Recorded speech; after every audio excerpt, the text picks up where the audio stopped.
Bhojpuri cinema जगत के youth star Bimal Pandey को मिला बेस्ट एक्टर का अवार्ड। बिमल पांडे प्रभु श्री राम की नगरी में जय श्री राम के जयकारे से शुरू किया अवार्ड समारोह। प्रभु श्री राम की नगरी अयोध्या में 4 जनवरी को हुए अयोध्या महोत्सव के मंच पर दिल्ली के सबसे मशहूर पत्रिका सरस सलील के द्वारा भोजपुरी सरस सलील सिने का अवार्ड 5वें बार आयोजन किया गया। इसी मंच पर यूथ स्टार बिमल पांडे को हाल ही में रिलीज हुई बहुत ही बेहतरीन फिल्म हीरा बाबू MBBS के लिए भोजपुरी सिनेमा जगत के जुबली स्टार और आजमगढ़ के सांसद दिनेश लाल यादव और अमरपाली दुबे के हाथों बेस्ट एक्टर का अवार्ड दिया गया। आप सभी को बताते चले कि सरस सलील भोजपुरी सिनेमा अवार्ड के मंच पर बिमल पांडे होस्ट कर रहे थे, जो कि बहुत अच्छा था, दर्शकों को काफ़ी पसंद आया।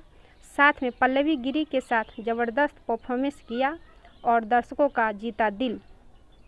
भोजपुरी सिनेमा जगत के तमाम लोगों वहां पर मौजूद रहे, जिन्होंने बिमल पांडे के लिए तारीफों के पुल बांध दिए और हार्दिक शुभकामनाएं भी दी। बिमल पांडे ने बहुत बहुत धन्यवाद सरस सलील की पूरी टीम को, बृहस्पति पांडे और विवेक पांडे, जनार्दन पांडे, बबलू पंडित को, जिन्होंने बतौर एंकर का कार्यभार मेरे कंधों पर सौंपा।